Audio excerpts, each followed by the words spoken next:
Tonight on NewsWatch, the head of HHS finally testifies on Capitol Hill. What Kathleen Sebelius has to say about the disastrous rollout of the president's health care plan. Plus, releasing a prisoner to broker peace, why some in Israel say the move could lead to more terrorism. And from classic rock staples to pro-life anthems, how one singer is using his fame to advocate for life. All this and more tonight on NewsWatch. The woman in charge of implementing Obamacare was in the hot seat today. Good evening. I'm Mark Martin. And I'm Heather Sells. High drama on Capitol Hill today as a congressional committee grills Kathleen Sebelius about the president's health care plan and its nightmare start. Paul Strand has tonight's top story from Washington. Committee Chairman Fred Upton said this hearing wasn't just about glitches in a website, but a new healthcare system that's shocking many Americans. Today's hearing is about fairness for the American people who are losing their coverage or seeing their premiums skyrocket as high as 400%. But the many failings of the system's main website did come up again and again. The program has crashed and burned at least 3 times, and the user is still having problems. Get up here, ma'am. It's been down the whole time you've been testifying. Sebelius admitted to shortcomings repeatedly throughout the hearing. I told the president that we were ready to go. Clearly, I was wrong. We were wrong. We knew that in any big, new, complicated system, there would be problems. No one ever imagined the volume of issues and problems that we've had. Some Republicans tried to get Sebelius to also say President Obama is ultimately responsible. Who do you answer to? I answer to the president. Okay. All right. So is the president not ultimately responsible like a company CEO would be? Democrats struck back often. I find it disconcerting that my Republican colleagues have done nothing but root for this law to fail for the last 3.5 years.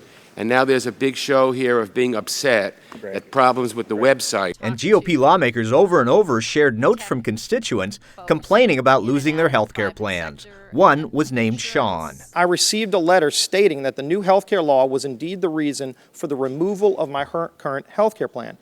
Madam Secretary, what would you tell Sean, who liked his plan and now has lost it?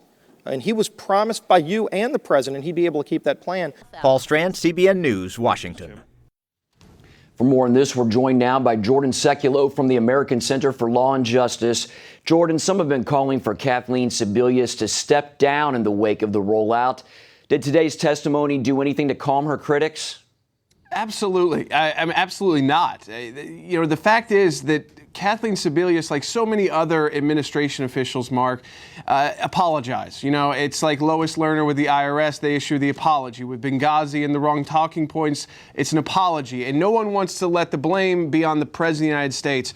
But it's interesting, after this very long congressional hearing, the fact of the matter is the website doesn't work. People can't access healthcare.gov. She said she can't even give any numbers because the end-to-end process has not been reliable. So we don't know, other than the Medicaid expansion that's happened in some states, if anyone has been able to enroll through healthcare.gov or the 1-800 number. What's really unfortunate is that a lot of American people, and we know this from just hearing from our members, think that they're being covered because they've registered an account or they called the 1-800 number and gave their information. That is not enrolling. That was just registering. And so the fact is, she said maybe around 700,000 people have registered.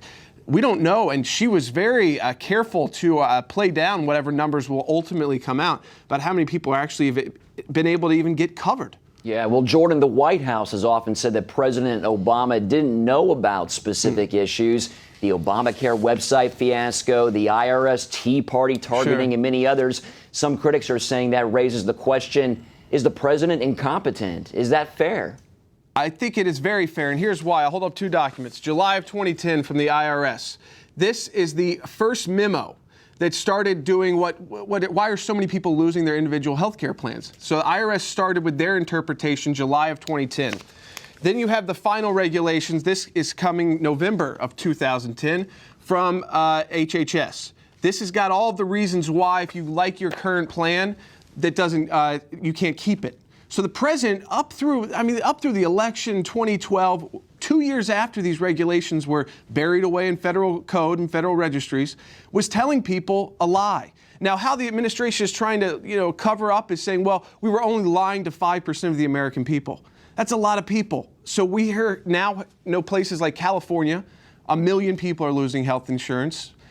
In a place like Florida, 300,000 people, just through one plan. So again, the president and the White House, the buck does stop with the president. And this whole issue of I'll deny and I'll deny and I'll deny knowledge. Well, then you have to fire people, because if they're not telling you about the problems. I mean, we have this memo that now came out today. This was 4 days before the October 1st launch, and to actually quote, from a security perspective, the aspects of the system, this is for healthcare.gov, that were not tested due to the ongoing development, expose a level of uncertainty that can be deemed as a high risk to our security for the data. So the people who were registering their accounts, putting their social security number and their income levels in, at a high security risk. This was before the launch, 4 days before the launch. If the president doesn't know about this, and Kathleen Sebelius didn't know about it, or acts as if she didn't tell the president, then he's got to take action. But we know from the past, he didn't get rid of Holder, he didn't get rid of her. Well, Jordan, has the Obama administration lost the trust of the American people? I'm not sure how the American people at this point can believe that this website will be operating at the end of November, when the Obama administration was willing to shut down the government over a 1-year delay of the individual mandate that, as of today, if you try or I try, we can't comply with. There are people who are more people losing their insurance. These were the people who were the good citizens, the people who may have not gotten it from their employer, but went out and individually bought insurance. They've lost their insurance because of Obamacare, and they can't get onto the exchanges to buy insurance plans.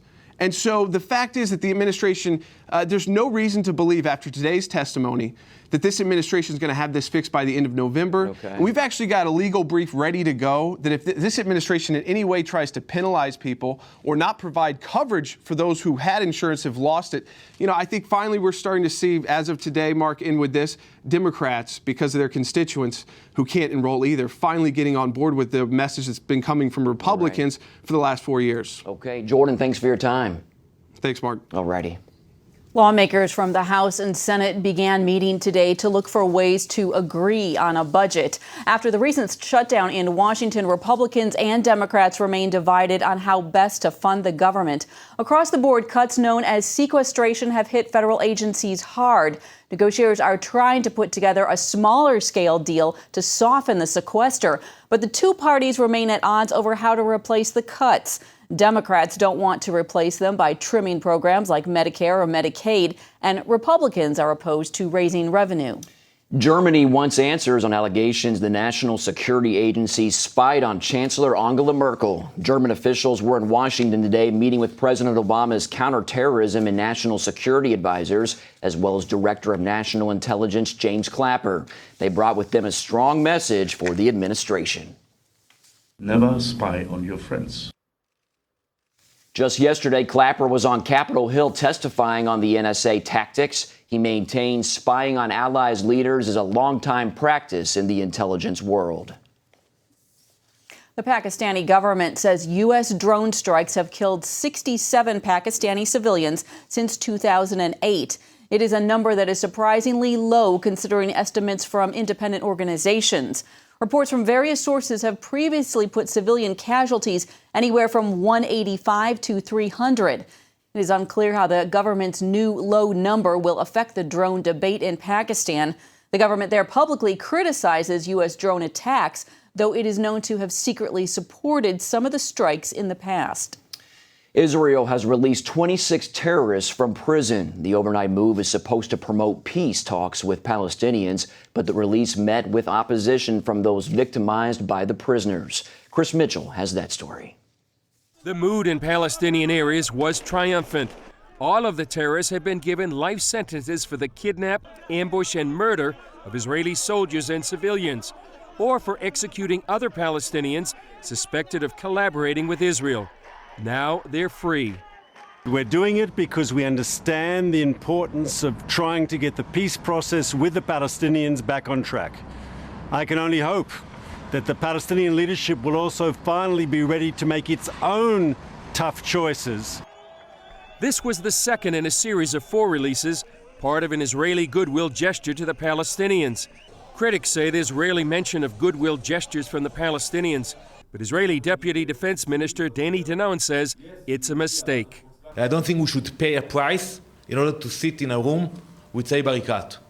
If they want to negotiate, we can negotiate here, in Ramallah, in New York, Camp David, but we shouldn't pay a price for it. Danon said he also believes it's morally wrong. If somebody murdered someone and went to court, and the court decided that he will sit in jail, he should sit in jail. And by actually saying, well, that's true, but I think it is a moral mistake, it is sending a bad message. Palestinian Authority President Mahmoud Abbas called it a happy moment and said there would be more. Thousands of Israelis demonstrated against the release outside the prison before it took place, and others took their cases to the Supreme Court, but to no avail. They say it's unjust, and past experience shows many terrorists return to terror. By releasing terrorists, you glorify the terrorists. It's showing there is no punishment, there is no system of justice. Danon says Abbas calling for a prisoner release is a bad sign. And the fact that the first request of Abu Mazen is to release people who kill Jews, it's something we should worry about. 2 days before the release, Hamas terrorists in Gaza fired 4 rockets at southern Israel. One was intercepted by the Iron Dome anti-rocket system. Israel responded by targeting 2 rocket launching sites. Chris Mitchell, CBN News, Jerusalem. Coming up, why doctors say parents should limit the time their kids spend staring at screens.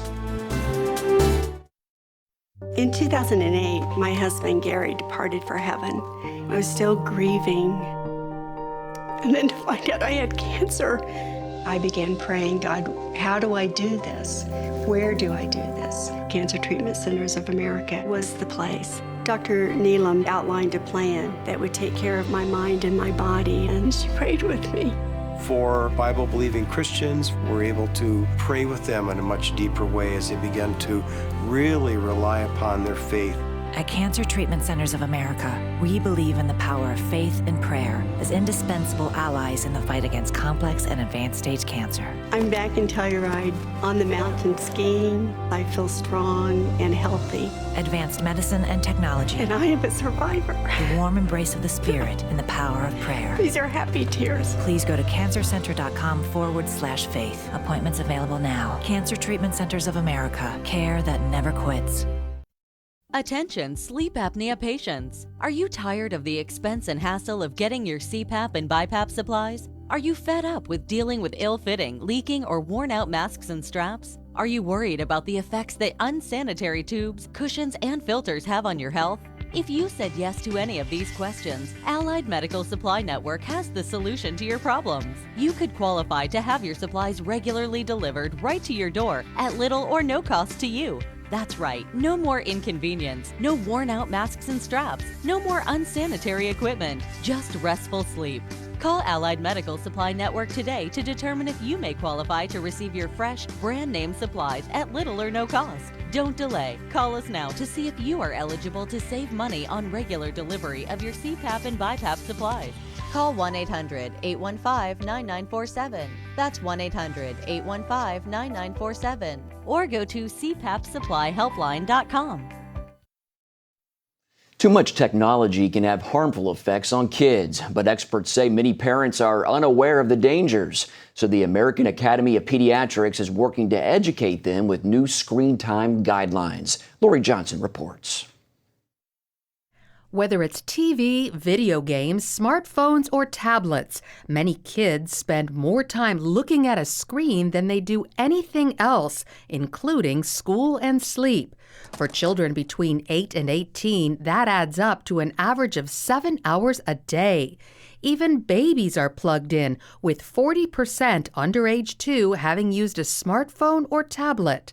So Americans' pediatricians want parents to crack down.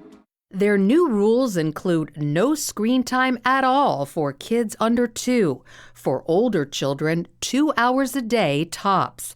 no technology in a child's bedroom, and when kids watch TV, it should be with parents who can then discuss the content. Use the media constructively. If you co-view with your kids, that will download your messages rather than what they're getting from the screen. Research shows too much screen time can lead to sexual promiscuity, bullying, obesity, poor performance at school, and sleep problems. Pediatrician Dr. Harvey Karp has written several best-selling books. He suggests turning off all electronics at least 30 minutes before bedtime. Light actually goes through your eyes and it turns off melatonin, which is your brain's normal sleep hormone. So looking at DVDs and televisions right before bedtime actually disturbs a child's sleep and makes it harder for them to fall asleep. So according to our children's doctors, parents need to take back control of high-tech entertainment. Lori Johnson, CBN News. And joining us to talk about the effects of too much screen time is author and family therapist Dr. Linda Mintle. Linda, thanks for joining us today. Good to be here. Linda, do you think that most parents are in denial about their kids' dependence on devices, not really seeing what's happening or wanting to see? Well, I know they are. Based on a recent survey that Northwestern University did, 70% of the parents said, you know what, we don't really care. We know it may be a problem, but we're really not that concerned about it. So that's a little disconcerting when you think about what the impact of too much screen time can be. And talk about the impact. What are you seeing in terms of just physical examples of side effects from spending too much time in front of a screen? We have this phenomena that has now been called screen-sightedness. And it has to do with since 1997 when smartphones launched. What we're seeing is because we look at a smartphone much closer to our eyes than we would a magazine or a newspaper, what we're finding out is we've had a 35% increase in nearsightedness as a result of using these devices. And so we're seeing more headaches and more eye strain among kids. And of course, there are the usual suspects of obesity, lack of sleep, and even aggression as some of the side effects. And let's talk about the actual content, too. Kids can access through their devices. Do you think that what a child watches really affects behavior? Well, we know it does, again, based on the research. And I like the fact that you said devices, because I think a lot of parents do a great job of trying to put some controls on their home computers, but then they forget about the other devices like an e-reader or an MP3 or an iPad or any other type of device that's handheld that oftentimes has some kind of connection to the web and to the internet. And those are the times when kids could unintentionally access the content that concerns us, which is the sexual content and, of course, the violent content. And we know that there have been studies that shown that more exposure does result in increased activity. Well, it is a lot to manage for parents, and I have to admit I'm envious of my parents. They didn't have all this to manage. But what are some practical pieces of advice you have for parents who want to cut back on the time their kids are spending staring at the screen? The very first place to start is for you as a parent to model good device usage. You have to have some downtime as well and good use of that. And then make some family rules. You know, say nothing at meals, or before bedtime, we're going to cut off all the devices. We're actually going to have some interaction time. All right, Dr. Linda Mintle, thanks a lot for your insights. Thanks for having me. Up next, how the former frontman of the group Kansas is using music to share his story and fight for life. Jim is 38, mortgage, married, 3 great kids. He wants to protect his family with a $500,000 term life insurance policy. What do you think it'll cost him? $100 a month? 60? 40? Actually, none of the above. Jim can get a $500,000 policy from a highly rated insurer for under $19 a month. His secret? SelectQuote. SelectQuote is impartial. They'll comparison shop the pick of insurance companies like these to give you a choice of your best prices. SelectQuote has great savings on term life for women, too. Jim's wife, Deidre, can get a $500,000 policy for under $16 a month. SelectQuote has helped make term life insurance affordable for hundreds of thousands of people since 1985. How about you? Just call this number or go to SelectQuote.com. SelectQuote. We shop, you save.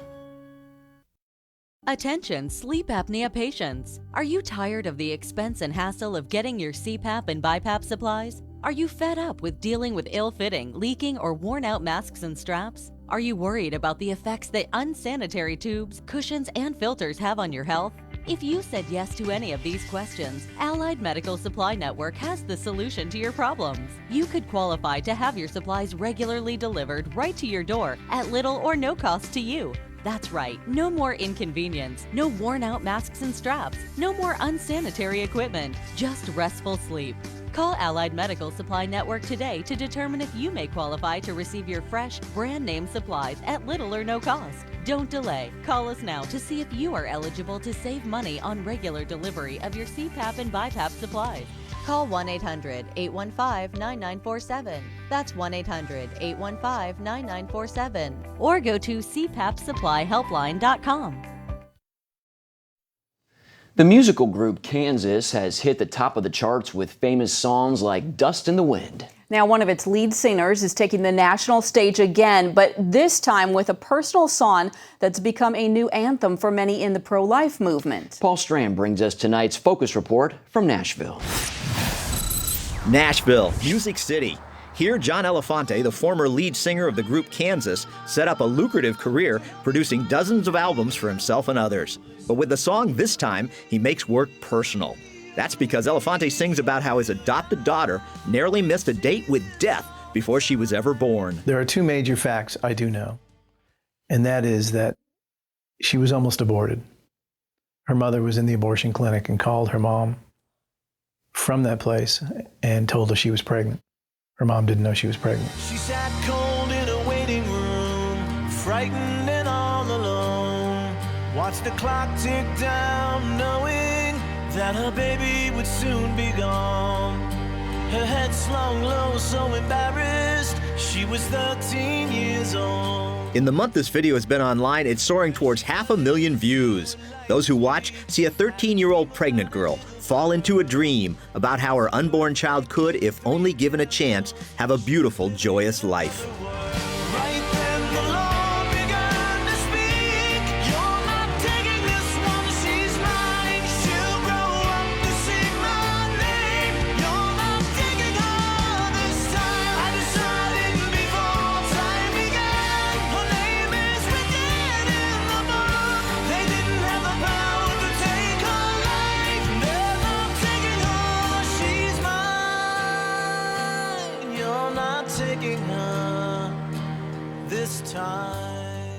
The girl calls her mom, and then she gets away from the abortion clinic.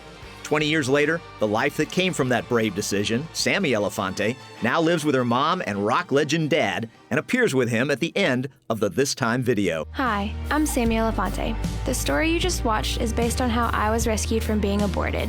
And we are eternally grateful that Sammy's birth mother chose life. Every day in America, 3,500 children lose their lives to abortion. That is one child every 25 seconds. What would Sammy say to her birth mother? Thanks for letting me live and giving me my family. Elefante says he didn't set out to write what some are already calling a new pro-life anthem, or get involved in what some call the abortion wars. I don't care to get on TV and get in these loud shouting matches, you know, pro-life versus pro-choice, you know, and these people yell at each other and they talk over each other and you never know what anybody's saying. You just leave, you know, you just watch that and you get all stressed out just watching it. This isn't political, pro-life versus pro-choice.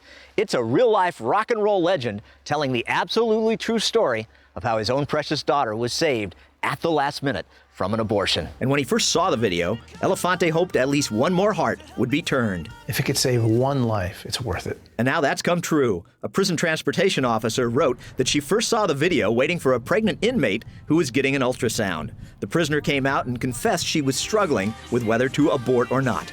The officer showed the inmate this time, and right then and there, she promised to keep the baby. That was so awesome. When my dad told me, I was like, that's what we were going for. That's amazing. But we don't want to stop at one life. I'm hoping this is going to save many lives. You can save babies from abortion. For more information, please visit onlineforlife.org. Since the debut, the sponsor of the video, Online for Life, has seen its Facebook page filled with positive comments and testimonies. Sandy Franklin wrote, "This is the best video I've ever seen. Our adopted daughter is 16 years old now, and she had been scheduled to be aborted. But something came over the birth mother, and she canceled the appointment." Jerry McKinley wrote, "We have an adopted daughter, and the world would definitely not be the same without her. God is so good, and blessings to every birth mother who is so selfless to share a child with others." All this outpouring over a song that came from the deepest part of this artist's heart and surprised even him. I listened back to it and I just went, wow, that's really cool because it's not contrived. It's real life. Paul Strand, CBN News, reporting from Brentwood, Tennessee. Announcing an important breakthrough in healthcare that can benefit everyone. If you or anyone you love needs affordable health insurance, regardless of a pre-existing medical condition, call Quick Insurance 123 today and get the immediate relief you deserve. Quick Insurance 123 was created to provide affordable health insurance to all uninsured Americans, with or without pre-existing conditions. This is not a discount card. This is a real insurance program that lets you choose from many affordable health plans, with access to doctors, hospitals, emergency services, and more. So call the number on your screen now and get the health coverage you need, just for calling. As a special bonus, we'll send you a free prescription savings card that could save you up to 85% on your prescriptions. That's right, you could save up to 85% on your prescriptions, just for calling. Call Quick Insurance 123 to find out how you can get affordable health insurance and receive your free prescription savings card, just for calling. Don't wait. Getting a free quote is as easy as 1, 2, 3. Call today. Attention sleep apnea patients. Are you tired of the expense and hassle of getting your CPAP and BiPAP supplies? Are you fed up with dealing with ill-fitting, leaking, or worn-out masks and straps? Are you worried about the effects that unsanitary tubes, cushions, and filters have on your health? If you said yes to any of these questions, Allied Medical Supply Network has the solution to your problems. You could qualify to have your supplies regularly delivered right to your door at little or no cost to you. That's right, no more inconvenience, no worn-out masks and straps, no more unsanitary equipment, just restful sleep. Call Allied Medical Supply Network today to determine if you may qualify to receive your fresh, brand-name supplies at little or no cost. Don't delay. Call us now to see if you are eligible to save money on regular delivery of your CPAP and BiPAP supplies. Call 1-800-815-9947. That's 1-800-815-9947. Or go to cpapsupplyhelpline.com. Last month, CBN News told you about a Ten Commandments statue near the Supreme Court that was vandalized and toppled over. Well, now the stone monument has been restored and rededicated. Religious and political leaders came together for the ceremony. The monument is set in front of the Christian outreach ministry Faith and Action, but it's angled so that justices arriving at the High Court can see it. It's good to know. Congressman Joe Wilson says last month's toppling of the Ten Commandments was, quote, gruesomely symbolic evidence that we are in a culture war. No arrests have been made. Creative idea to place it where the high justices can see it. I like that. Every day as they walk into the Supreme Court, they're looking at the Ten Commandments. Very good. We all need to be reminded, don't we? Right. And that is all for this edition of NewsWatch. Remember, you can email us your comments and questions at newswatch@cbn.com. Hope you'll join us next time. Have a good night.